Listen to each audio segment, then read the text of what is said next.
Hello, everybody, and welcome back to the ATI Podcast. Barrett here, Josh, as usual, in the co-pilot seat, and we are pleased to bring back Marcus Newstead. Marcus, how you doing, sir? Welcome back, sir. Welcome back. Doing wonderful, sir. Great to have you. Thanks for having me back. Yeah, absolutely, our pleasure. We were talking before we started recording on the here with you, and Josh and I were talking about, because Josh missed the last time. I was like, yeah, Marcus is actually one of our longer episodes, but I got some really good feedback on your episode too, because we just went into all kinds of various places in our conversation. Yeah, I got some really good feedback. People loved the anti-Jared Leto talk. They loved the pro David Lynch talk, the pro David Cronenberg talk. They liked that. So yeah, very cool. Killer. I mean, hey, I'm a hard line on those stances of pro David Lynch, anti Jared Leto. Yeah, absolutely. Absolutely, 100%. So we've got Marcus on, and Marcus got oh yeah, for sure. Marcus has got a lot of cool stuff in the works now. You guys have probably seen us already share on our social media pages the upcoming tour that FISTER has going on, and they're in the middle of writing new material as well. So we're going to get into a lot of that talk, but also Marcus is involved in a lot of other projects like we've talked about previously as well. And one of the first things I wanted to talk about, Marcus, is I know I saw here just a few weeks back, Path of Might played a show at the Heavy Anchor. And I think there's been some member changes and that sort of stuff in recent months. And I saw that you were kind of doing lead vocals at that show. Is that right? Yeah. So a few months back, Spencer announced he was leaving the band. And we talked a lot about how we wanted to keep it going, like keep the name, change the name, still keep, because we have like we're working on some new material already. Probably about, at that point, we probably had about, I don't know, 25 or 26 minutes of new material. And after Spence announced he was leaving the band, we had a talk, and I just was like, I'll keep it going. Like I'll take us in the direction that, I feel like the band's going. Like vocally, like I was already going to plan on doing background vocals when I got really comfortable with the material. And since I actually got down to learning it and getting comfortable playing it, that's right around the time Spencer left the band. So I sort of had to reformulate what I was going to do. And I've never been the main vocalist in a band ever. I've always shared those duties, whether it be just background vocals or with Kenny, I kind of do 50-50 with him. And right. It was intimidating on one platform because you're the front person of the band. Like, you're the person that everyone's looking at. It's right. It's weird to kind of be put in that spotlight, because with all the other bands there's never been a spotlight on it. You kind of have to. We kind of jammed cohesively as the whole band. I could sort of hide behind that, But now with this, having to be the only vocalist in the band for the time being, it's made me sort of approach learning the material a little different, because now I have to choose very wisely where I drop the vocals in on this stuff, because the material is still just crazy. Yeah, and for sure. And I don't know, it was interesting. It made me respect the material in a different sort of way, because if I'm the voice that's putting it out there, people are that's what you focus on. I think that's riffs are riffs and drum beats are drum beats, and no matter how complicated a song is, how intricate the riffs are, the vocals really take forefront, I think, and that upfront personality is what people really draw from the band. And Pat was such a great draw with that in spades. So I'm sort of kind of discovering what I'm going to do to keep that interest. Right. And It's challenging, man. But I came up with something that I think is working out really well. The guys in the band are digging it. People at the show, they dug it. We did a live recording from the back of the room and like kind of got a feel of how we sounded as a 4-piece again with my vocal stylings, and it's cool. It's a different band. Like it's definitely not the same. Right. Yeah. There's elements of old stuff in there, but it's definitely not the same. Derek's really like going to town with these new tunes, man. Like he really has like a really cool vision with what he wants to do. I saw a little bit of a video clip from that show, and it seems like you were getting very good feedback, though, for people that read the show. Yeah, I'll send you guys. I got the Google Drive. I'll send you guys the Google Drive of the whole show. We recorded the whole show.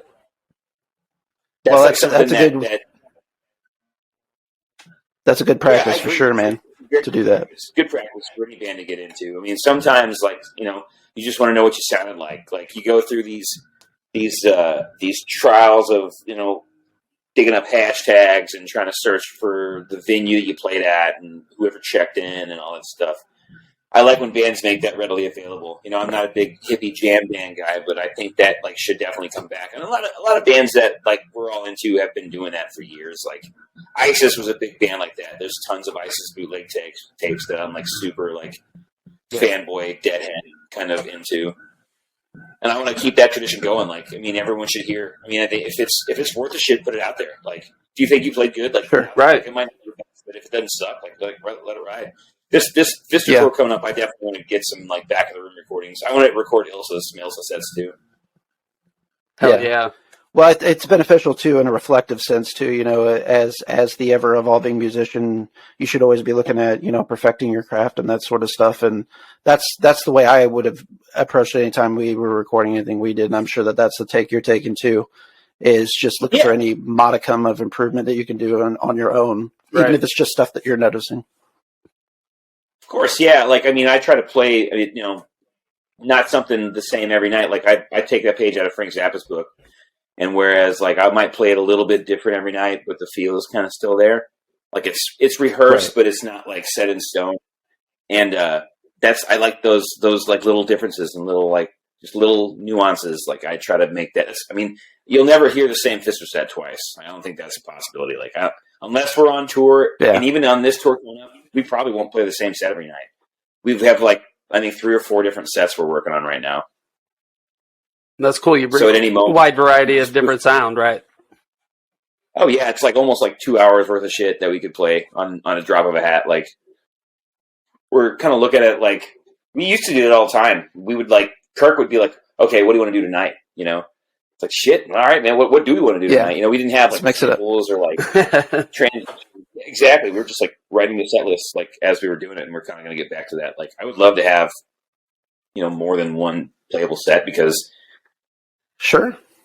That setlist.fm thing has gotten like kind of like, oh, I know what they're going to play when they show up. Like I would like to be that band that we show up and you don't know what we're going to play. Like we might play something brand new. We might play something we haven't played in 12 years in your town. Like this is going to be like our 8th or 9th time hitting some of these cities. Like I think this is our 6th or 7th time in New York City. And like we've been kind of like planning out the sets as it is now, and like we're thinking like, okay, we haven't been there in a while, we haven't played this in a while, so we're gonna like try to like bring something to every town that's different and like sort of like just be keeping people on their toes, like have a different. Hell yeah, sure. Like, don't be predictable. Like we're a pretty predictable band, but I think in that regard, like, oh shit, like, oh, they played a completely different set than last night. Like I would love to have like 12.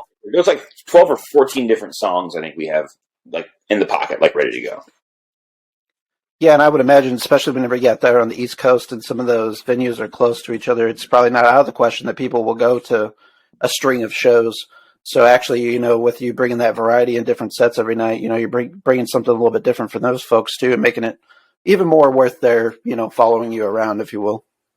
That's kind of like the idea too. Like that's really, we kind of talk about that. Like what if somebody from Philly, they couldn't see us in Philly, but they'll be able to see us in Brooklyn the next night. That's only a couple hours. It's like, it's a train ride. So, they like, I was couldn't see you guys anyways because Yob and Caven were playing, but I'll see you at St. Vitus the next night, which is a fucking killer venue. So, right, like, yeah. like, hey, we're not going to play the same set we would have played that night. So it's cool. It's like getting to be like we're getting to the point now where we're thinking like at least 3 sets, at least.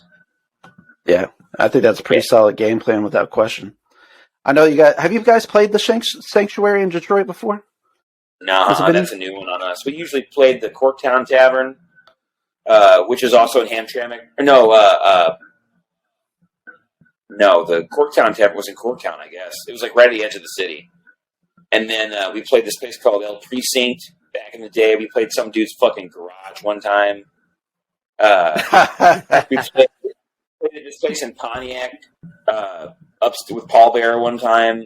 And then we played at a venue. It was in Hamtramck, but it was like called the Painted Lady or something. It was fucking terrible. It was us and Lion's Daughter, and they were definitely trying to jack money from us. Like, it was really bad. Like, they had a door guy, the sound guy, and like the sound guy like didn't have any mics, and so there was a sound guy like on stage. Kenny goes, "Oh, if you're the sound guy, can I get a fucking kick mic, please? Like, can you get a mic on this kick?" And they like didn't know what the fuck was going on, so like, "Oh, fuck that." So we started running the door for our own show. Wow. And basically paid ourselves.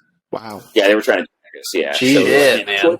Shady, dude. And then that was actually the second time we were there. First time was the kid's garage, and it was cool. That's fucked up. And then the third time we were there was with Paul Bear. But then every time we've been there, every time it's been badass. This place called Corktown Tavern. That was always sick. The shows with Acid Witch, who like we played with the last time we played in Detroit. And Sanctuary is pretty rad, apparently. It's a pretty big place, so I'm pretty stoked about it. Yeah. You might remember this guy, Maxwell Lange from Sender Receiver. He actually runs that venue. Oh, yeah, I remember that band. They used to do a Secretary back in the day. Yes. Yeah. They came down they played at Nature's Cup once. Yep. Yeah. Yeah. And then they also used to play at the Error House in Illinois pretty frequently. But Max was Sender Receiver. He was the only person that stayed in the band the whole time. Yeah, so he's a really cool guy. Cool. He's running that, and I think he'll do you guys right for sure. And I think Jason got to play there whenever they were on tour on the North American. Nice. Oh yeah, that was probably on the Devastation tour. Probably played there. Yeah, Ethan, our booking agent, dude. He's like. At this point now, I'm pretty sure he's trying to pitch us to like bigger places. I've never played in half the places we're playing at. Like never played Sanctuary. We've never played the Middle East upstairs in Boston. We've always played like smaller places and bars in Boston. We never played the Metro Gallery in Baltimore. We've always played either Atlas or fucking the side bar. I think is what it was called. And then we played this place called the K Club one time in Baltimore. Played DC once. So yeah, a lot of these places I'm pretty stoked about, man. We played Black Circle. Yeah, that's cool. Indoors when it changed the stage up. The last time I played Black Circle indoors, the stage was a weird, like half-ass, like diamond shape off the wall, and the fucking sound guy was making a setup weird. It was so weird. Like you normally, like even if the stage comes off the wall, right, you'd set up against the back of the wall. Nah, you wanted to set up in a weird line across like the middle of the stage. It was fucking strange, man. That is odd. But now the way they got the stage set up in there, it's a lot better. Like they have like a longer, like wider. It's almost like the Firebird kind of like long, wide stage, and it's the length of the whole room. So yeah, like DC, the Metro Gallery is in Baltimore, not in DC, but we played at the Atlas Brewworks last time in DC. The guy that booked us there is booking us at the Metro Gallery. So and that's kind of Ilsa's home base. So that'll be a great show too. And Metro Gallery is a bigger place too. Again, like. I'm stoked on like some of the bigger places we're getting to do on this tour, which will be pretty fun. We do well in big rooms. We do well in small rooms, but it's really nice to play a big room every now and again. Yeah, I can imagine. Sure. Yeah, especially you guys are perhaps the loudest band that I've seen live, and I've seen a lot of bands. So yeah, I could just imagine how well that'll fill up a room with some size and some bodies in it for sure. Yeah, I like the full production a lot of times, man. Like I'm not a big monitors guy. Mostly, like I'm not a big sound check guy. I'm like, if our shit sounds good, we will probably sound good because we've been playing it for a week at a time. Yeah, you've been doing it long enough. Yeah, for sure. Yeah. Right. Just on the road, like, hey, as long as my fucking amps turn on and I can hear my vocals through the monitors and I know there's loud out front, I'm fucking good to go for the most part. Like I'm close enough to Kirk and Kenny that I can look at them and see what I'm playing, see what they're playing. It really to me is like more of like a just like a state of mind, like, oh, we're being treated like a professional band, not some, sort of punk rock fucking sideshow that's coming through. So, we can make some money to put in the gas tank. Like, it's just, we're getting treated like a real rock and roll operation at times, and on some of the stuff coming up. Pretty cool. Like, it really, like, sort of rounds out the work you put into it. Right. Yeah, I was going to say, you guys have paid your dues, so it kind of feels like your dues are putting all the hard work's paying off, Yeah, I mean, part of that, and like also, I like playing fucking basements too, though, because like there ain't no rules down there. Like that's still it's like the funnest part of it. Like getting together, the danger, and people come out and play. Like people wanting to be there. Like the performance. Like, hey, we like put together a set. Like let's play the show. Like, but yeah, getting to play at a place that's not like possibility of getting shut down or like the PA sucks. Like it's right. People's for you to sound good and for you to be, well lit and to, have a good place to sell your merchandise and to have a safe place to park and this, that, and the other thing. They accommodate you. Like, hey, you just, spent 4 or 5 hours driving here. How about you have a nice room to yourself with, here's some free beer, and like, here's this, that, and the thing. Like, hey, we got some, this company, this barbecue place gave us some pulled pork sandwiches, that's kind of cool. Like, to have gone so many times where it's like out of our pocket and on our own time, like to be compensated for that shit, like even in the most minimal sense is like so fulfilling, man. Like I don't ask for much, dude. I don't ask for nothing. To get what we got is like more than I ever expected to get, treated good at all. So I mean, fuck, dude, I'm grateful for anything. Like I said, I fucking feel like Van Halen every time we roll up to a place and they like have a place for us to park, or like, like, hey man, you guys can do stuff over here, and this is the sound guy, like, be as loud as you want, like I'll work with you, and just not like we, they were working for us, we weren't working for them. It's like it's by any means, I feel like most of the gigs we're getting nowadays are a lot like that. We're not getting treated like crap really at all. Yeah, like one of my biggest pet peeves I remember from playing live for sure was typically a sound guy that was just like a dick to be a dick. Like he clearly hated his life, and like if he made his job more difficult, like if I had too many toms, or he didn't like the fact that we would play with not necessarily to the extent that you guys do with full stacks, but we had a pretty serious setups in some of our stuff, but they get pissed off about the stage sound being too loud and shit like that. Just kind of micromanaging. Like immediately, like you can kind of see where those conversations are going and that sort of thing. Like that's one of the few things I don't miss is those, interfacings that you have to have sometimes with those people. Cause I'm sure like someone who ain't fucking no time at all, Right. Yeah. And I could, like my leash got shorter and shorter over the years with those people too, like my patience. Yeah, I mean, fucking like, I don't have any patience for anybody who fucking can't have fun with their job. Like, it was always like back in the day, like salty sound guys that we had, at the Creepy Crawl, like always perked up when a good band would come through, and it always seemed like a good band would get these guys out of their funk. But there's just some of these guys are just perpetually miserable. There ain't none getting out of their funk. They're just fucking like, fuck the whole everything. Like, wouldn't matter what. Wouldn't matter if it was their favorite fucking band, like 4 times in a row, they'd still be a shithead. And that's just who they are as people, man. Like that over the years, like you get like little and little, or like your aversion to that just kind of shrinks to nothing, and you just have I have no time for that shit. Like to the point, like you said, you get fucking, I'll tell somebody something like this. This lighting person one time we played in Oslo. It was our first time in Oslo. Fucking sober venue. There's no drinks there. We hadn't had weed in like 3 days. Like on edge. Like, oh man, we're finally gonna get to. It was the last day of our travel. We played Helsinki the night before and got just absolutely wrecked. Like I told you that story. I was thrown up in the middle of the street, and that fucking guy was walking by, saw me, and I like looked up, puke all over myself, freaking out. We had to take the doorway the next day, and like I was like, oh man, I just can't wait to get there. Just like take a nap and then eat something, and like they had like a sound check and shit for us. I was like, oh man, sound check! I can't wait to have a fucking beer and like get ready for the show. Like I'm, and they're like, oh yeah, there's no drinking here. The drummer for X-Toll was the guy that owned the venue, and really? There was like a big Christian all ages venue, and they were vegan, vegetarian, no booze, nothing. And the closest bar was like 3 or 4 blocks away, and it was like $15 fucking beers, and it was fucking crazy, but. Like, oh my god, a place like that, like running into a place like that on a tour is still professional, but like just being like, oh man, that's just not what we want, dude. Sure. Like, it's just weird. It's just very weird. You were dreaming of those times that we poured High Life into gallon jugs and drank them.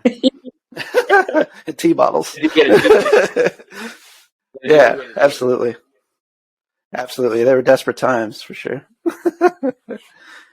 Well, I'm really looking forward to you guys getting out because this is your guys' first tour since, COVID and all that shit too, right? Yeah, we did it, like the last out of town stuff we did was in Rock Island, Illinois, and that's just 4 hours away, and it was just one day off thing. And then Indianapolis, same deal, 4 hours away, nothing big, there and back, right? Nothing crazy. So this is our first time out on the road since 2019. Are you guys playing with your full stacks and everything? All your gear? Oh yeah, are you guys shrinking it down? Fuck yeah, bringing everything. Oh fuck! Hell yeah, bringing everything.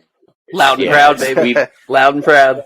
That's out the window, dude. It's everything or nothing, dude. We got the room. Yeah. Man, one of the funnest shows.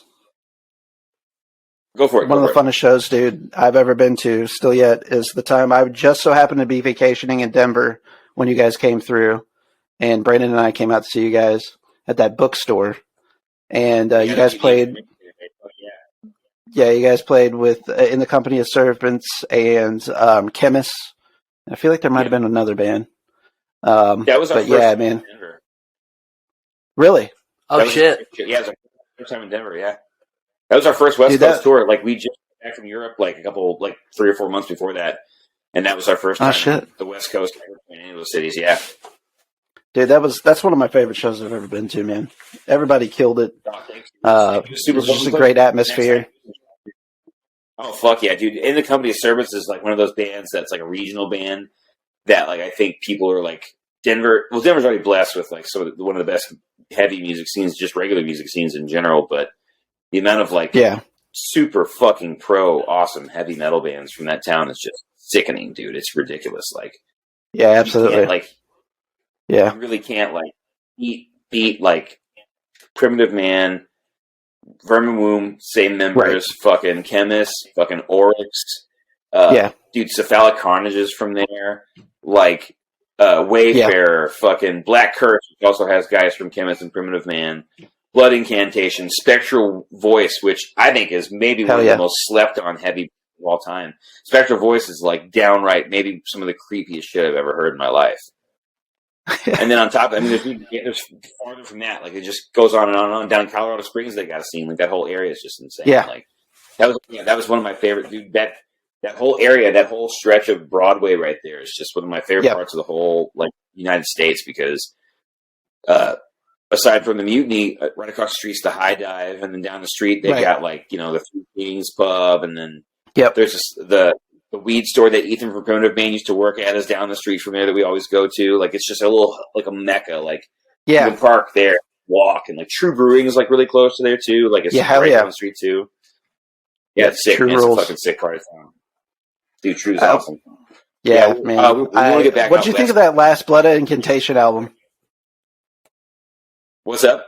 What did you think of the last Blood Incantation album? The synth one? Yeah. So I dug it, man. It's not bad. It's not like super. I'm not super into that stuff. But I think that the range of that band is like incredible. They popped out of nowhere. Like literally, like just popped out of nowhere. Right. Sounded like dudes have been in the game 30 years. So there's something in the water out there. I don't know what it is. Yeah. Like, I don't know how to describe it. Get it? Like, it's crazy. I said Spectral Voice. I think Spectral Voice is, and it's crazy. I think Spectral Voice is a better band than Blood Incantation. Like, they should be way bigger. Like, that, it's crazy to me because, like, it's catchier to me in a way. Because Blood Incantation they're good. They're pro. Again, like, I've seen them fucking ton of time. We saw them in Philly. They fucking played the Metal and Beer Festival I went to see Dead Guy a couple years back. Yeah. Napalm Death and Midnight, and I think they're part of that too.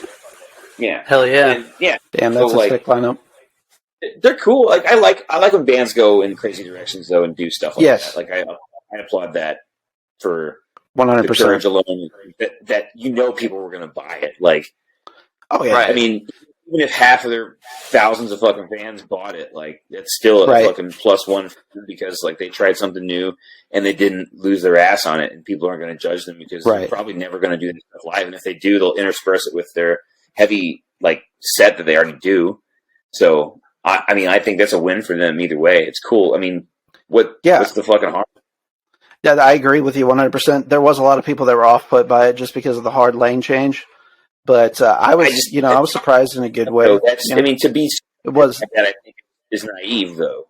You can't be surprised when dudes of that like ilk want to go in a crazy fucking direction. Like they get stagnant. Like I don't know, like I don't think I see myself doing that really, or anything like of that nature. Like we've talked about, like throwing in synth elements to our stuff like that, but never like doing a whole new band. Like that's just a whole other like that's not songs of theirs. That's just something that they're going to do now.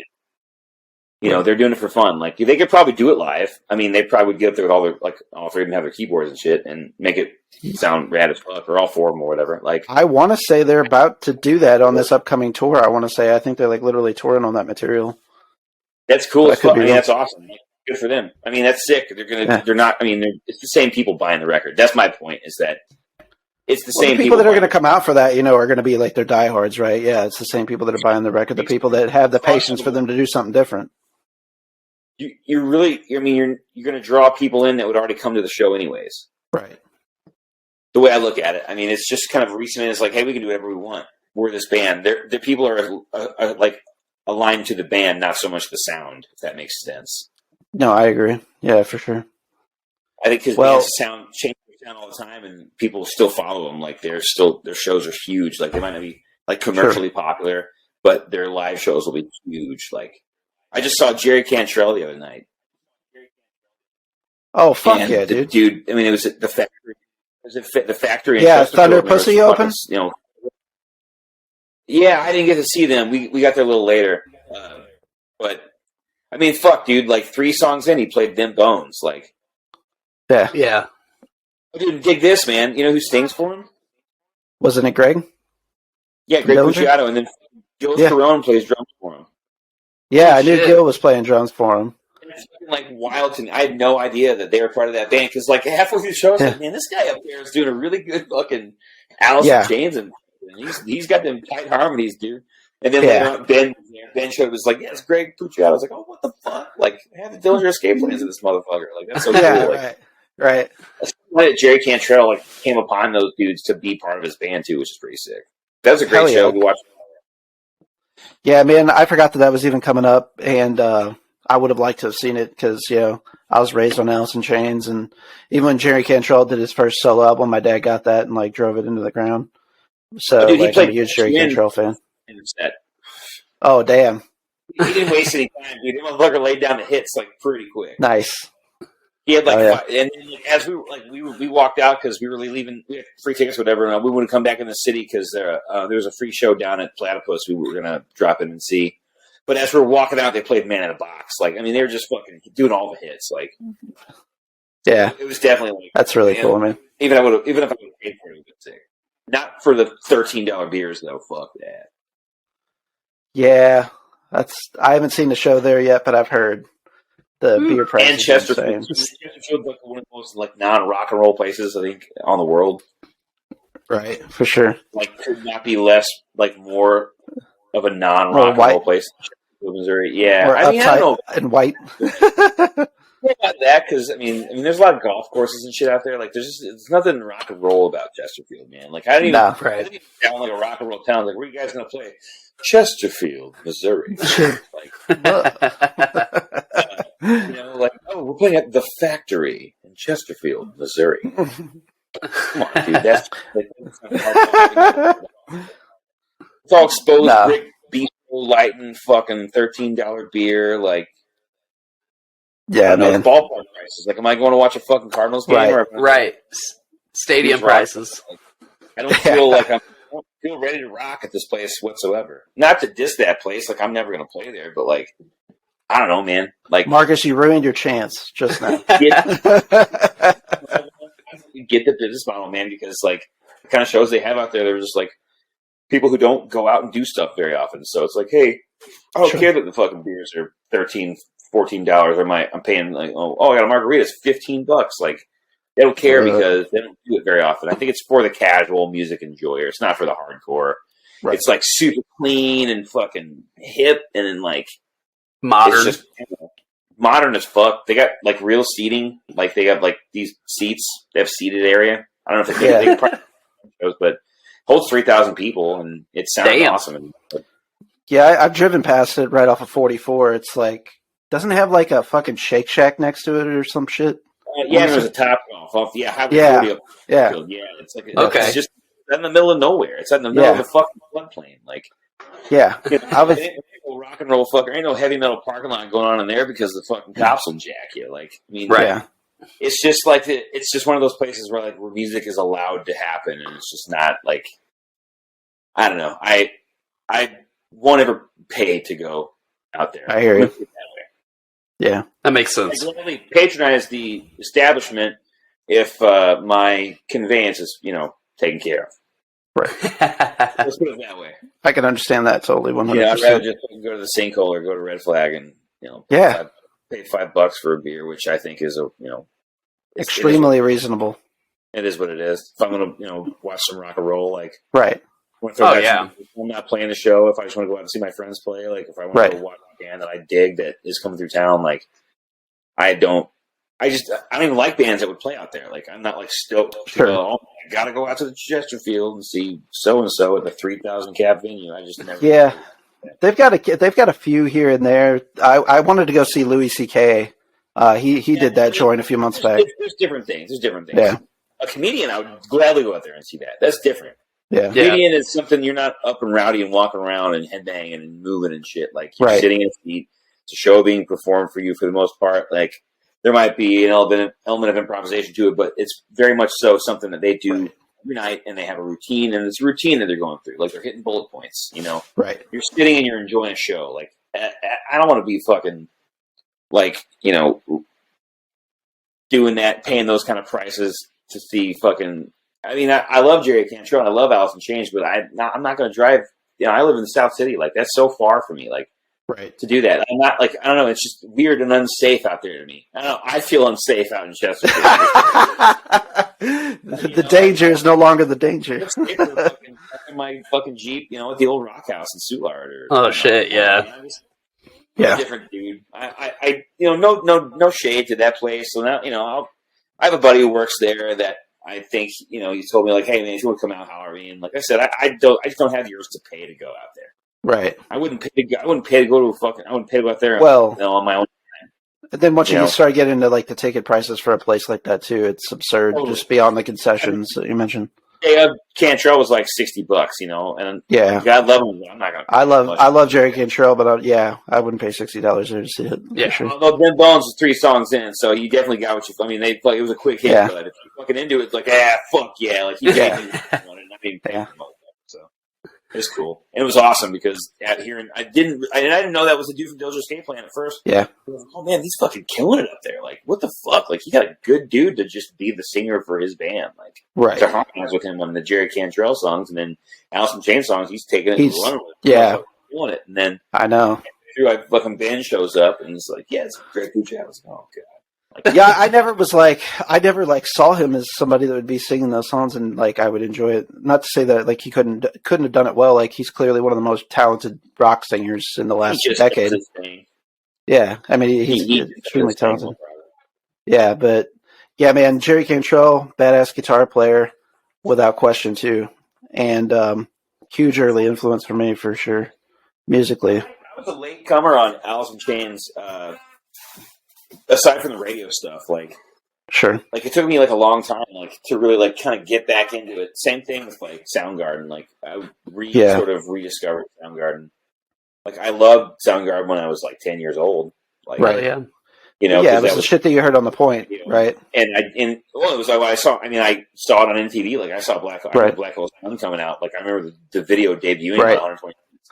I mean, like what in the fuck? Like, yeah. Just so cool, man.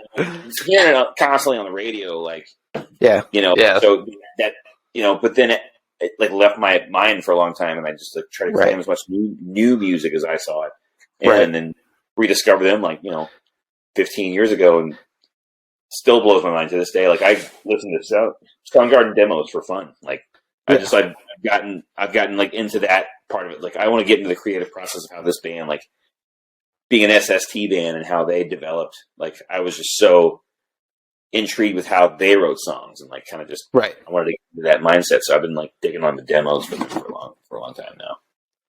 Yeah, man, that whole boom in the music that came out of Seattle at that time and West Coast, for that matter, man.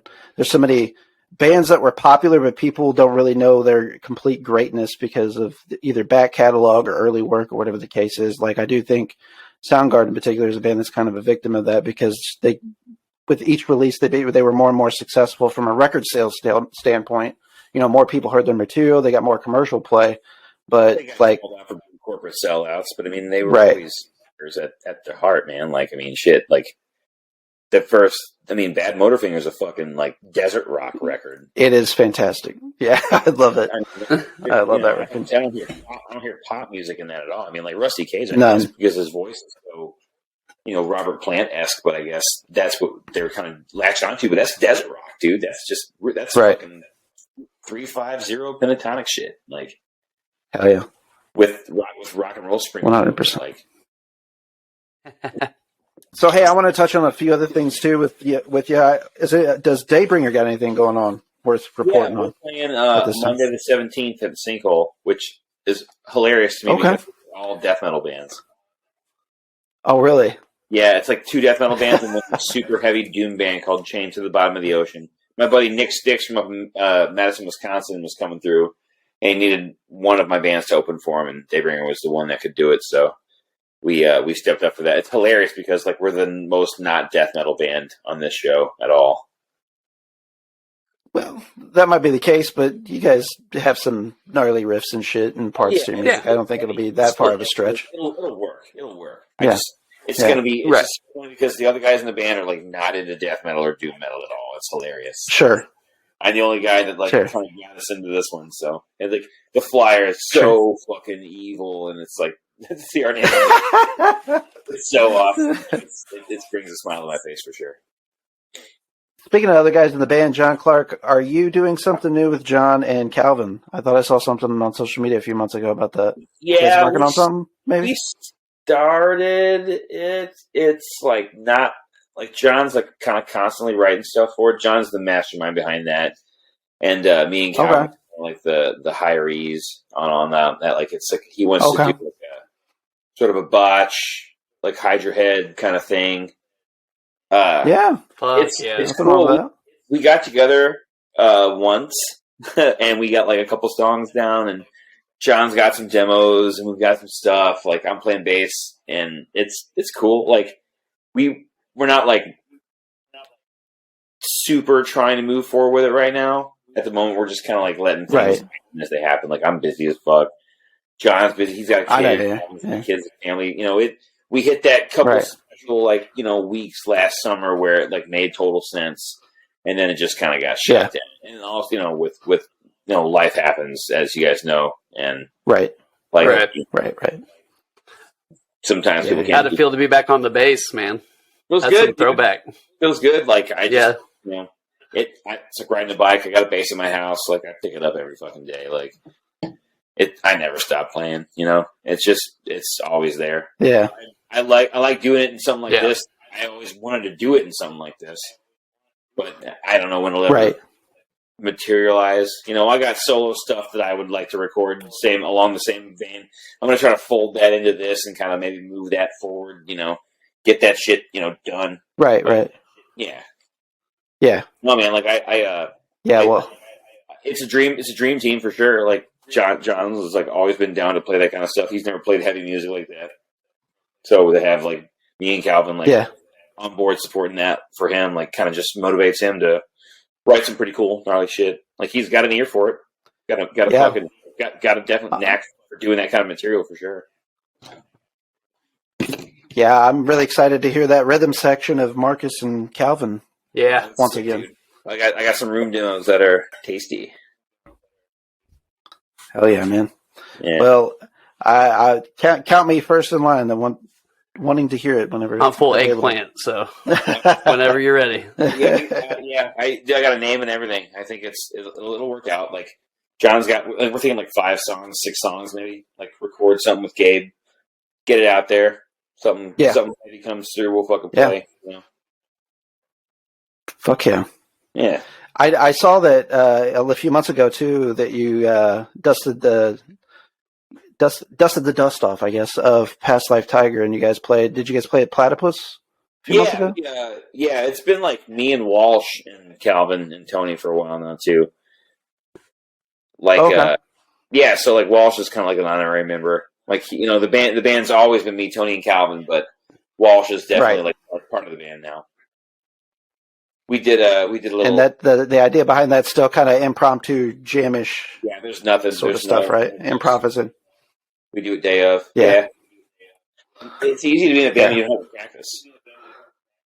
That's true. Yeah, that's the philosophy. That's very true. And it's that as long as we don't have to practice, like we can play a show anytime. Like if we're all available, but we play a show tonight. If I texted them all, like, you guys want to go play? Like, all right, cool. I got my shit right behind me. I'll fucking throw that shit in the Jeep right now. Where are we gonna play? That's the whole philosophy behind it. And keeps us all on our toes. Like the last one, like and Carvin records all of them, same thing. Like we got bootlegs of everything, so we always get to listen to it and see what we did and like where it went. And it's just it follows our musical paths as we all go. Like Tony was singing all over it, and like it was crazy, man. It was fucking wild. Like one of the more wild ones we've done. Yeah. Tony's an amazing talent himself. Oh yeah, dude. Fucking Tony rips. Like his new band is so sick. Fortunate Son. Oh, I didn't know he had a new band. Oh, really? Yeah. Yeah, dude. It's so Fortunate Son is Tony Saputo singing. Got Chris from Everything Went Black and Slow Damage on guitar. Thad, who plays drums in Ashes and Iron, Kenny's old band. That is still a band. That is a current band. I shouldn't say Kenny's old band. It's this band that Kenny used to be in, not Kenny's old band. Right.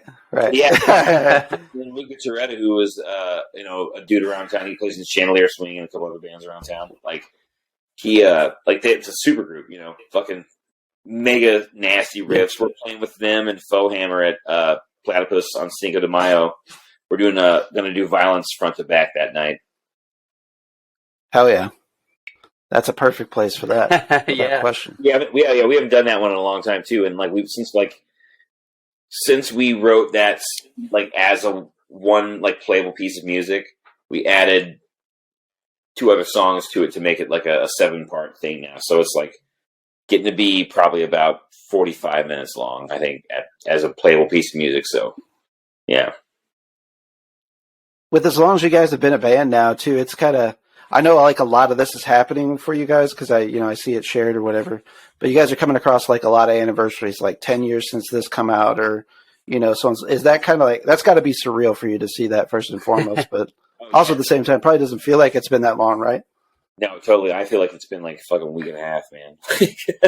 I remember being in Kenny's, like our apartment with Kenny 14 years ago, writing these songs, like just riffs and stuff, and now like they're like to be like, oh, the other day, like it's 10 years since Gemini came out. Like I remember like slaving over that record and like practicing like 4 times a week. Like, hey, we're going to the studio, we're gonna finish this record. Like, and it's just been so long. Yeah. We keep playing these songs, and they're still relevant to us. So yeah, it's the milestones keep coming, man. Like all the anniversaries are just like starting to pile up, and like I'm getting like every like couple of months, it's like this weird fucking Facebook page always shares like one of our releases and stuff, and I'm like, oh yeah, that was this day. Shit, dude. Like every year, so like it keeps me on track with it too, because like to me, it's just stuff we did. Like I don't think about it in terms of how old it is, or we're keeping it going. Like it's a part of my life. It's a part of my life, man. Like it's been a weekly event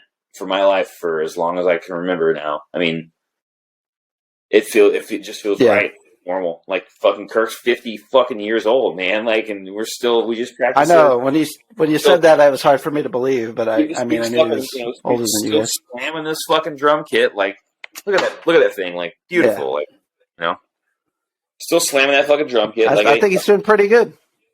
Yeah, I think he's doing pretty good for 50. Yeah, like so it's just a matter of us keeping it going. Like, I mean, all the things that make, like, every time it's a new, like, 10 years since this, 9 years since that, like, I just think, like, hey, we still play these songs, so it doesn't matter how old they are. It's still contemporary material, and then for us to fit all this new stuff in now, it's just, like, just invigorating because, I mean, we're working on, like I said, we have about half of the new record written, and it's going to be pretty fucking heavy, I think.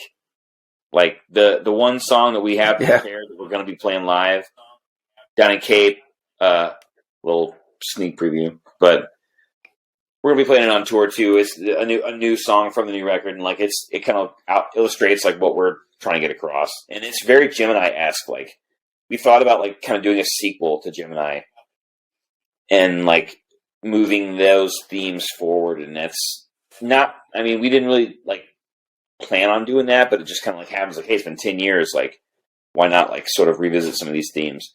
Not like writing like second parts of any of these songs, but kind of thinking about that, like as far as like the instrumentation and the arrangements, and just like not being afraid to try weird shit. And because that record was all about us just like trying to like just do like we have a whole week in the studio. What can we do to make this the most interesting thing that we can do with the songs we wrote? Like, we just got wild with the instrumentation. Just like, what if we threw a fucking tuba and a horn section? And we had friends who played violin, and it's like, hey, how about you guys do a little string part on this? And like, we had a piano on one of the songs. That'd be just, acoustic guitars, and like, I had like fucking 6 of my guitar player friends come in the studio and play the end part of this song that was like just a riff that was a droning riff, but everybody played a different like voicing, and we just got we had so much fun with it. Like, and I think that's kind of like the attitude when we try to think the next stuff, like just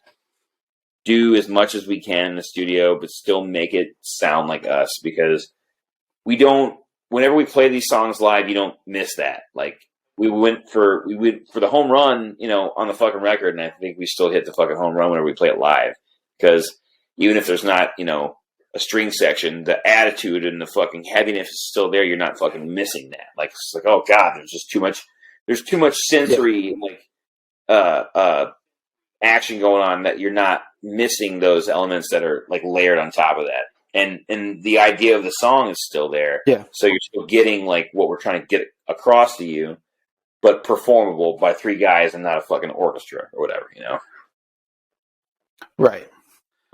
Well, one thing I got to commend you guys on too, of course, and if anybody hasn't seen FISTER live, please do so immediately on your first chance. But it's an experience. You guys provide that full-blown live experience in the sense that not only are you guys providing something, audibly for people to enjoy, but there's an aesthetic piece too, in the sense that there's light shows and smoke, and you guys like generate a mood and set that mood for the experience as well, which not many bands even care to take the time to do. They just kind of show up and play their music and move on. Yeah. Right. So, I mean, that in and of itself sets you guys apart from other acts.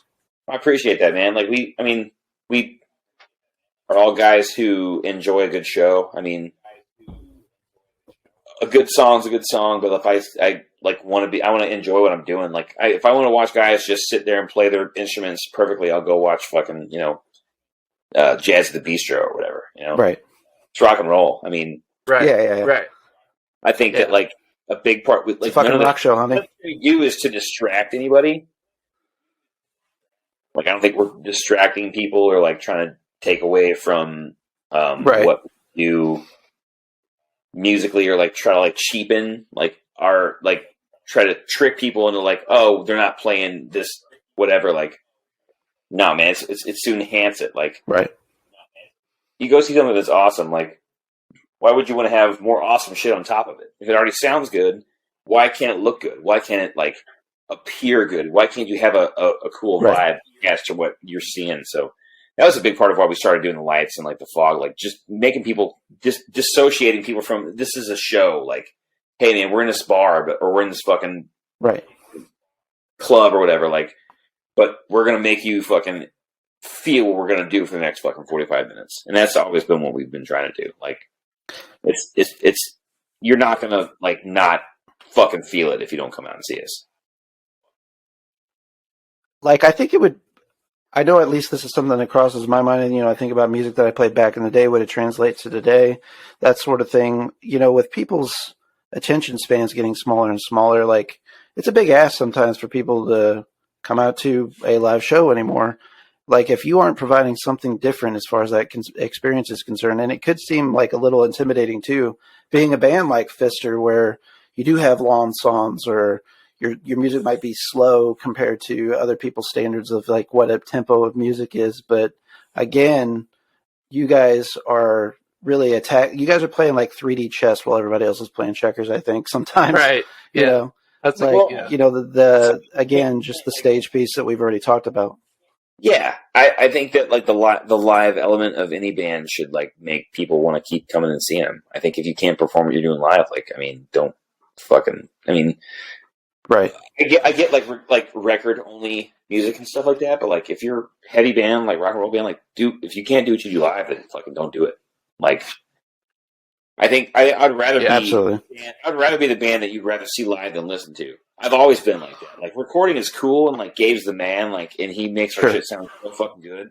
But it never sounds better to me than when we're fucking just slamming, dude, and I'm feeling that shit. Like, in the practice space, at a show, like whenever I can feel everything clicking in and moving right, like when it actually are the songs, and it's not just like us like being played on some fucking radio show or some, not for nothing, but some podcast. Whenever people are like feeling that shit, or whenever I'm feeling it, really is whatever it is for me. So like live is what it's always been about. So like we're always been like a captivating live band. I think we've gotten a lot of the opportunities we've gotten by being a good live band. Like, oh shit, this band's serious. Like, oh, goofy name. Sure. Sort of tongue-in-cheek pass. Like, they loved Sleep back in the day. That guy can sort of play riffs. Like, whenever we became a serious band, like, we became a serious band because of our live show. Because it was like, oh, fuck, these dudes are fucking pissed. And it sounds mean and it sounds heavy.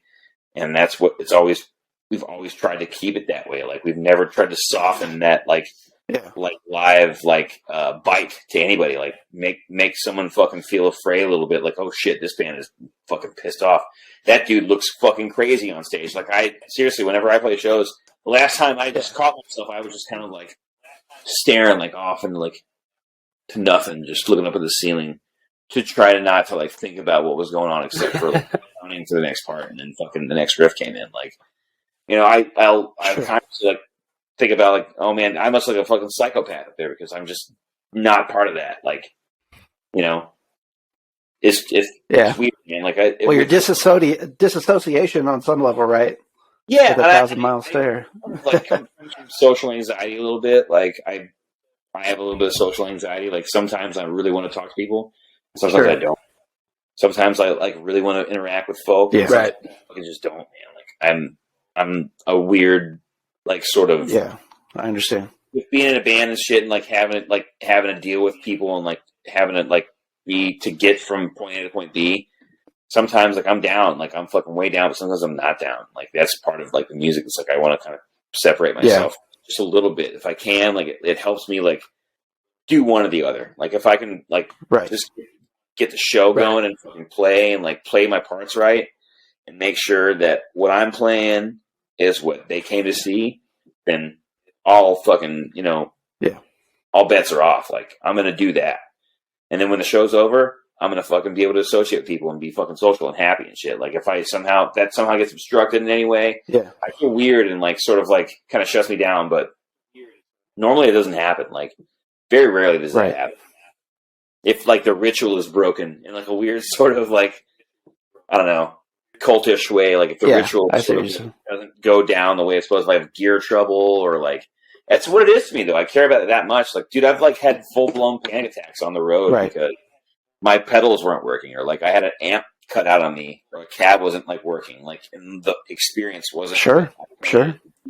For those people. Like, I mean, Baltimore, I remember fucking having a terrible fucking breakdown, like on stage, like kind of like just punching my pedal board and getting it to kind of finally work. And we finished the set, and like my fucking fist bleeding, and like had a panic attack. Like when we went to go stay, we were going to try to stay, and it was like in a fucking sketchy spot. And I was like, I don't want to stay here. And like, it just like everything was surmounting off of like me not getting to do what I got to do on stage. Like that was my time to do this shit that I've worked on for so long, and it just didn't work out that way.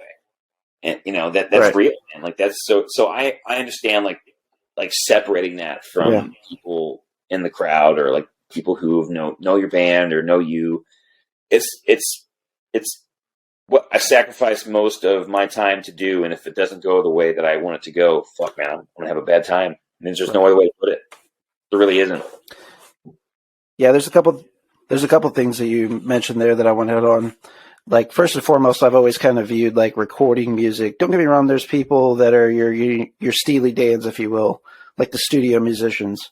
But I've always viewed, at least me personally, you record, that's the commercial for bands that come out and see you live, and then that's when you really sell to people. Yeah, exactly. You know, your experience that you're providing, and again, you know, definitely something that you guys do. You know, too, I totally relate with kind of like the social anxiety stuff, you know, like especially when I first started playing, but like that adrenaline rush that you get in a live performance, people don't understand it unless you are a musician that, you know, performs live, a comedian that performs live, you know, professional wrestler. I mean, you can really pull it from many different hats, but live performances, there's an adrenaline rush that comes with that is just so rewarding if everything goes well that you almost feel invincible at times. Yeah. And people will, even with social anxieties like us, you know, go chase that dragon regardless, because the payoff is so rewarding. Right. Too. Yeah. And, you know, and the more obvious thing that you mentioned too is, you know, this is the result of hard work too. You know, you put in all this hard work, and whenever things don't start going the way that you want it, but a lot of the scenarios you're talking about too is shit that was out of your control too. And I don't want to say necessarily mature as you become mature or whatever, but as you have more and more of those experiences too, you start to be able to step back and look at it and realize that, you know, hey, this is something, I didn't do this. This isn't me. I didn't create this situation either. Right. So, but yeah, man, I just age and foresight and experience has definitely, you know, rounded out my view a little bit differently, and also made me appreciate things a little bit differently too. Age sort of does that. I mean, really just like letting things ride, man. Like it always corrects itself one way or the other. Like you correct it by doing your own actions, but it always corrects itself, the way I look at it. You know? Right. Disconnecting yourself, like being able to disconnect yourself and like be your own person, and like be your own sort of like, I can control what I can control, and then what I can't control, I mean, that's none of my business. Right. Like,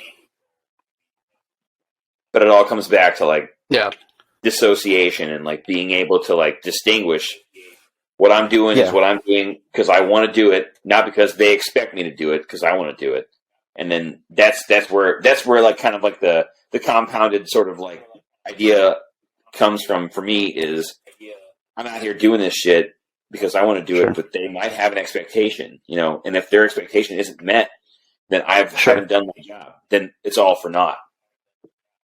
Right. And that's what triggered a lot of the anxiety. It's like things out of my control still would control my situation, you know? Yeah. Right. Yeah, I understand that too, man. The other funny thing that you brought up too in the course of that as well, the other funny thing that you brought up was the fact that, you know, oh, this funny name, but we're serious and so on. So I was trying to go back in my mind and think about, you know, maybe missed opportunities in our last conversation versus now and that sort of thing. You know, whenever you guys first started out and, you know, the name FISTER was the project and everything, I was like, are these guys like seriously going to run forward with this name? You know, FISTER? I'm like, it's hilarious, but I love it. It seems kind of like a joke and like, I don't know, is this going to last? You know, it was Fisted's sister at first. I was like, ballsy move. Yeah, I mean, it was Fisted's. Oh, okay. And then, like, we were just like, oh, yeah. It's already a band. Okay, well, FISTER, just cause. It started out because just cause. Yeah. Right? And then, like, just cause was, like, became a big part of, like, everything. It's like, oh, shit, this is actually kind of cool. Like, international blogs were like, hey, this bedroom doom project that these two fucking washed up guys, like, at the time, like, Kenny was never going to be in a band again. I was doing whatever I was doing. Like, I didn't think that, like, I don't know, I kind of thought McRoy might have maybe have gotten famous at some point. Not famous, but, like, we'd have been able to, like, you know, do the touring, like, career musician kind of shit. Yeah. But not really, like, budding. We're all, you know, I was, you know, old guys or whatever. But, so I was like, you know, hey, this fucking cool website takes notice of what we're doing in this bedroom. That's pretty sick. Like, we're actually kind of, like, writing cool songs. Yeah. And then became more cool songs and more cool songs. Like, well, we should probably, you know, like, change the name, like, because this name is dumb, and also there's already a band in Dallas called Fisted Sister. So that was, like, the big thing, and there was, like, no band that was a heavy metal band that, like, was on Metal Archives called FISTER, so that's why we kind of used that. We used Metal Archives as our, like, benchmark. Sure. Like, okay, well, the fist is part of it, so yes, it's heavy, it's down-tuned, it sounds like you're getting punched in the face, getting fucking fisted with riffs. I don't know. It was never sexual to me, I guess. It was more like, sure, but you have to assume that people are drawing those conclusions, though, too. The Fisted Sister thing really was more so like, hey, Twisted Sister is a band. Hey, would it be hilarious if there's a band called Fisted Sister? That's us. We're a sludge band. Like, there was no like you know, like, haha, Fisted Sister. Like, it was, you know, it wasn't as vulgar as it may have been. It was more just, like, more focused on the sludge than it was, like, the debauchery of it. Like, because I think still our Metal Archives page is, like, Charles Bronson, drugs, and Satan. It might not be anymore. Actually, I don't think it's on Metal Archives as that anymore. I'll look that up real quick. Metal Archives. Also, hey, my phone is actually working pretty good, isn't it? Another thing I didn't ask you about last time whenever you were on, and I was really curious too, like, was there people early on in the music scene that you would feel like were kind of like, I mean, we talked about kind of the Last Flight Home guys and stuff, like how much that they showed you, but was there, like, other people and other connections that you started to make, whether it was, like, through GTP initially or whatever, like when you were going to shows at the Creepy Call, driving up there, like, was there people that were, like, really big impressions on you musically in the St. Louis music scene? Well, yeah, like, Ben and Rusty knew Calvin and those guys, and I sort of, through them, like, met, like, Jeff and then That Waving the Drowning guys, and then through them, just met a lot of people who, like, were from St. Louis. And back in the day, like, we'd drive up there, and I just would meet guys, and we'd be friends on STL Punk, and I would get their phone numbers, and we would just become, like, phone friends. I remember just calling guys back in the day, like, just shooting random calls to a dude that I played a show with, like, 3 weeks earlier. It's like, hey, man, it's Marcus from Last Ride Home. Played a show at the High Point. I got your phone number, and blah, blah, blah. And, like, oh, yeah, dude, what's up? And then we just would chat for a while. That's how shit would just go back in the day. Like, hey, I was thinking, like, you know, a bass cabinet like yours or whatever. And we just chat, you know, like. So, yeah, I met, like people from all over the place. Like, just we played so many, like, different shows up there that people that worked there. I met Scott Vogelbach and, like, the guy at the Love Lots But Not Forgotten guys. Like, Grady was a sound guy at the old Creepy Crawl. Scott was the fucking door manager and door guy and manager.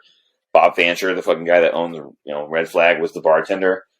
Just all these guys, like, became people that we knew because our band was just kept playing up there, and they would contact us and be like, I don't know, just sort of over the years, we, I don't know, impressed them enough to the point where they would want to hang out with us and shit, and, like, invite us to shit, and, like, keep asking us to do stuff. Like, that's more what it was. Like, we kind of sort of slicked our way into, like, being associated with those guys because our bands would bring people to the shows and they would make money from the bar. And, like, okay, these guys aren't shitheads and they're also good musicians. Sure. Like, so that kind of gave us an in like that. But, like, I mean, I just, like, sort of slowly met guys. And when I moved up here, I worked at the new Creepy Crawl and sort of, like, then sort of established, like, my friendships with all these guys because then again, like, they're like, oh, you were doing that? Oh, yeah, I remember you were that guy. You're friends with that guy. You're, you know, this, that, and the other thing. Like, just working at the place that I played at. Like, I just wanted to be involved with it. So a long time ago, a friend of mine,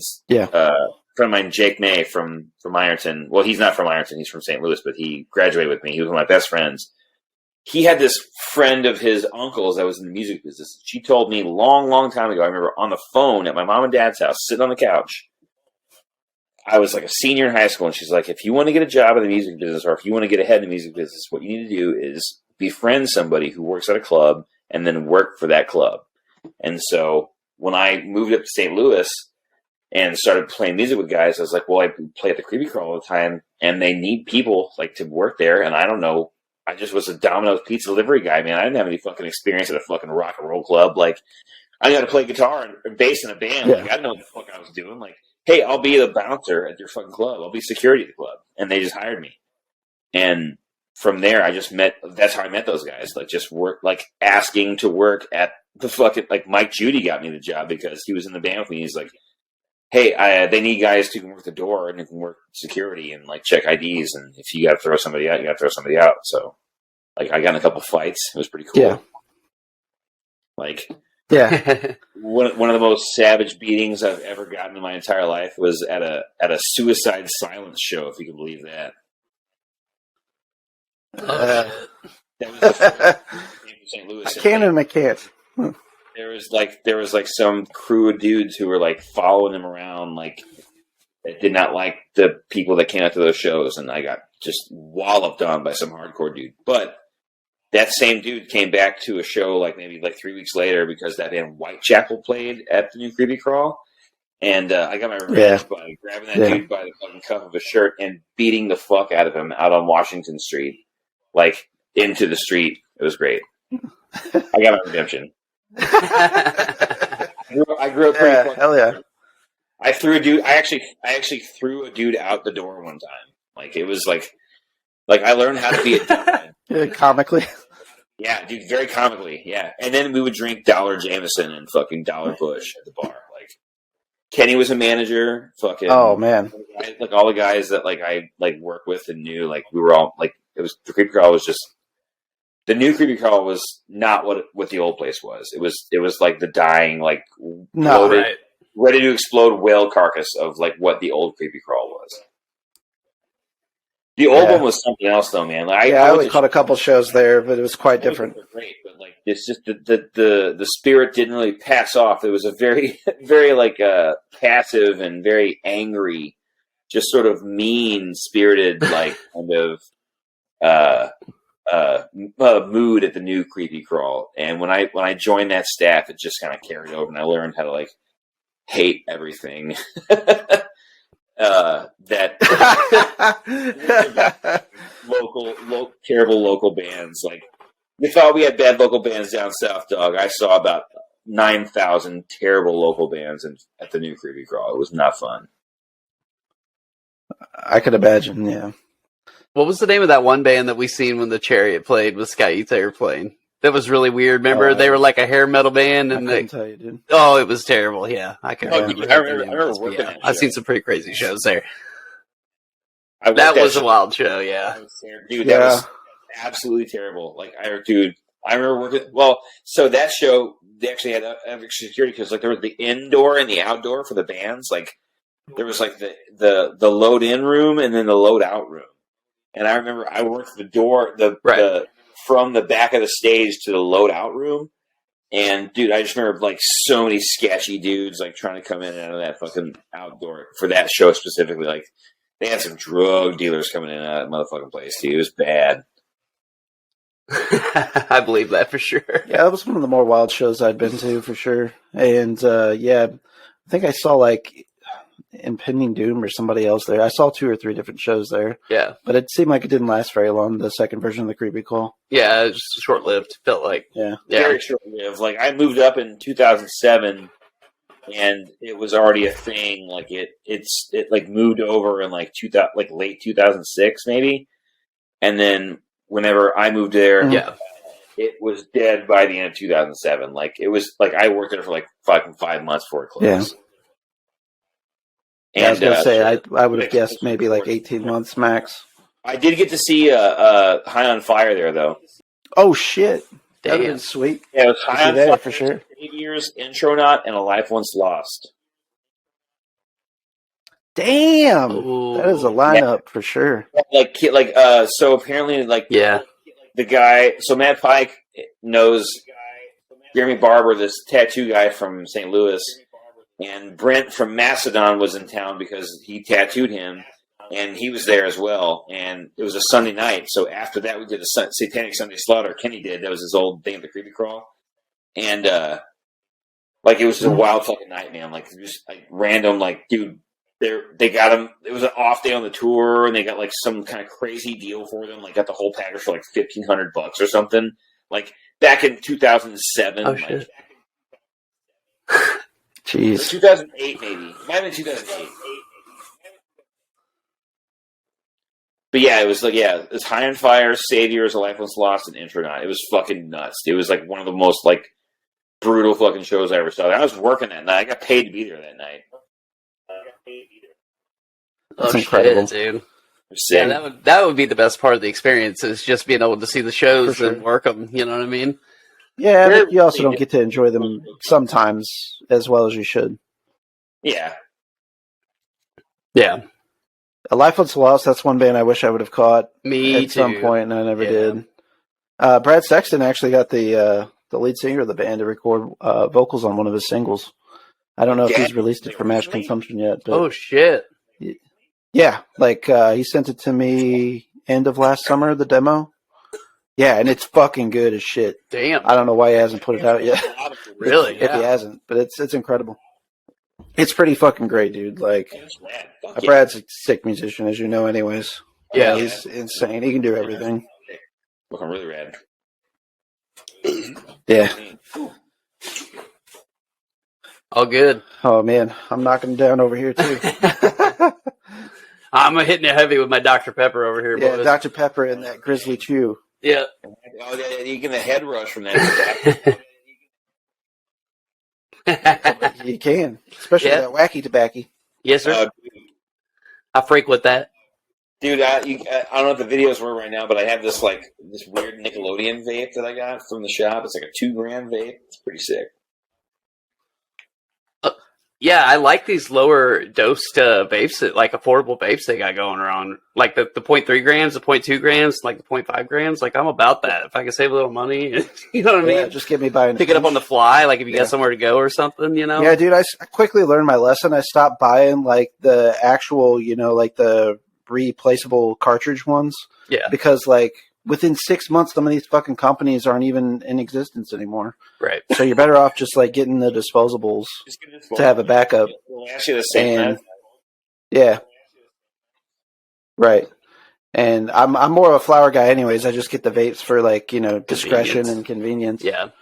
But yeah, man, like I've definitely learned the route to go. Like I have the vape for like a discretion. Yeah. It's the word I would use for it. Yeah, totally understandable. Yeah. I usually I take mine whenever we go on vacations or family trips places, and I feel like I can't deal with the general public. I'll sneak away and get me a few little toots. Dude, that's the only reason I go to Japan. Yeah. Like the weed stuff. Yeah, like the not being able to like have weed like ready at the ready is like kind of scary to me. Like, yeah, I would love to go to Japan. Yeah, but I don't think I could like really enjoy myself if I wasn't able to get high because of like how like hard it is to be a tourist in Japan. Yeah, which is also strange. You wouldn't think that that'd be an issue. That specifically be an issue in Japan. Just think about the other things that are so accessible. You have a guide. I mean, honestly, in any country, you have a guide. It's going to be fine. But like, if you can't afford that, if you're just going over there like as a tourist or whatever, like, and you don't know any Japanese or like know a moderate amount of Japanese, like, it's still going to be really hard. Like, but just not having any weed, man, like, it's so like illegal. Like, to get it, you have to do some shady shit. Yeah. And I'm not down to do that shady shit. Hang out with the kids a little bit. I was trying to get locked up abroad or nothing. Oh, fuck no, man. Yeah. In Norway, I was told that you had to, like, go through Russian gangsters to get weed, and I'm not trying to do that, dude. Like, I'm not trying to go through any gangsters to get Oh, weed. fuck that. I want to achieve it from the person that I am at the show with, or I can achieve it from legally from a shop in your legal state or wherever I'm at. Right. Yes, absolutely. Yeah, for sure. Especially in this day and age, like it's I'm just not following a hippie to a second it's location. not worth going through the hassle. Right. Yeah. 100%. I remember when medical first passed, we were getting some pretty sketchy cartridges that probably Jim Bob made in his garage. You're getting boxes that have clearly been opened and were not sealed, and stuff leaking. And I'm like, ooh, I don't know if these are legit cartridges. Yeah, for sure. And the other thing about Japan specifically is like they have like anti-gaijin like policies at some of their places, like where they will not accept foreigners at certain establishments too. That's and crazy, you can so innocently go into them and have no idea. Yeah, like racism in like. Dude, I'm going to Japan for cheap fucking guitar, all copies, and sick records. Like that's all I want. Yeah, for sure. Like Japanese versions and releases and shit cool. too. Maybe I'll go out to the countryside. I don't know, man, but like I can't I'm not trying to like fly that far and then not be able to get high. Like that's like, come on, dude. Yeah, especially when you use it, to treat whatever, anxiety or whatever. Like I rely on it on the daily. It is actually a medication for me. Like I dose pretty heavy, you know what I mean? So yeah, not having that for a week. Yeah. I mean, yeah, especially when you're stressed out touring and playing shows every night. Oh yeah. I mean, playing shows would be one thing because like the hospitality be there. So you could like ask somebody to go get the weed for you. Maybe, that's what you can like sort of rely on in that scenario. But like from a tourist though, man, like, you can't just ask the bartender, like, hey, man, who do I buy weed from in this town? It ain't my kind of place. Like, I was hardwired, like, in that weird Hoosier sense of just, like, man, if I just want to get some drugs, I'm going to ask for it. Like, But I don't want to rely on that to travel. Like, what I want to do is go to Japan, play shows, and then record there. That'd be sick. Like, to actually have to spend some time there, like, and actually sort of adapt to the fucking culture. Be without weed, or try to get weed through non-nefarious, sort of fucking connections or whatever. Like, but I would love to like do like a record in Japan. Just make pals with a farmer, bring a few seeds. Yeah, just like live there, like intern there when I'm 60 or something like that. Like retire in Japan. Fucking learn how to like, grow my own weed and just eat it. Like make fucking like a little weed garden. In Japan just exists because I'm very. I would assume they have pretty ideal climate for it. Yeah. If you're into bonsai, you should definitely check out the marijuana bonsai. Oh yeah, they would dig that. I think it's wicked. Yeah, some guys make some pretty crazy stuff. I'm pretty hairless. I never even considered that to be a possibility. Yeah. I'm plagued with that same issue. The Japanese Irish guy. Perfect combination. Yes, man. We're gonna definitely link up all your guys' stuff that you guys got going on. I know I'd mentioned on the few different drops that we had on you, your guys' tour coming up, and then that flyer that we shared earlier. And I'm gonna make sure that we have links so people can jump to whenever we post your episode and everything. As well. Right on, man. Yeah. Sorry, it was a fucking a weird technical difficulty episode. It's all good, brother. It happens. It'll come out in the wash for sure, man. I'm fucking pumped for you, Fister boys. Yeah, I'm excited for your tour. Yeah, dude. Thursday, June 1st at the Heavy Anchor. Elsa's first time in St. Louis. Furnace Floor, Hot Corpse, Fister, new material. Get prepared to get fucking devastated. I think I've been saying this. I think I've been saying this since I was 12. But get out there and support local music and the bands that travel to your local area. Get out there and support these guys, man. Keep the arts alive in the area, man. Get the tour started off on the right foot too. Heavy Anchor, that'd be a great venue to catch you guys both at to start your Absolutely. tour. Big time. Yeah, it's small room, dude. That's going to sell out for sure. Yeah, it's a very chill place and got a nice little hangout area in the back if nobody's ever been there before. So if you're getting a little too claustrophobic, congested inside, you can always step out back. Usually got pretty decent beer prices. If you need to eat a little something, they got pizza there too. So Fuck yeah. yeah, it's an ideal venue Dogtown for pizza sure. do the best. Yeah. Yeah. It's kind of like that emo style with the Provel cheese, thin crust. Ooh. Yeah, can't beat that. St. Louis style. Yep, 100%. Well, yeah. Thanks for having me, man. Sorry for all the bullshit, but yeah, thanks for having me again, and like, Yeah. thanks for all and like, thanks for whatever you guys do for the community, man. Like, you guys are great. You guys are doing a great thing. So Yeah. thanks again for having me. Appreciate it. Oh yeah, absolutely, sir. And you know that you're welcome here anytime, and hopefully we can get together next time, maybe in person. Drink some beers. Yeah. Let's do an in-person one next time, and we'll fucking do it right, all right?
This is Barrett from the ATI Podcast. Each week, Josh and I discuss current events, pop culture, music, TV, movies, politics, sports. Nothing is out of bounds. You can also tune in to learn about rising artists, small businesses.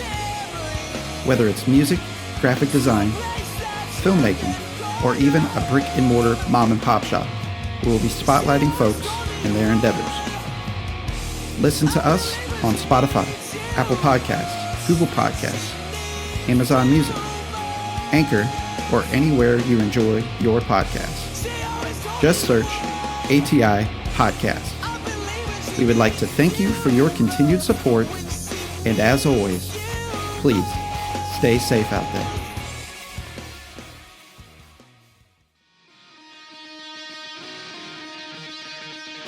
Hey, this is Josh from ATI Podcast. For show updates and news about the podcast, follow us on social media. You can follow us on Facebook at facebook.com/ATI Podcast22, on Twitter at podcast_ATI, on Instagram at the ATI Podcast, on TikTok at ATI Podcast. DMs are always welcome. Have a question for the show? You can always email us at atipodcastquestions@gmail.com. Stay safe out there.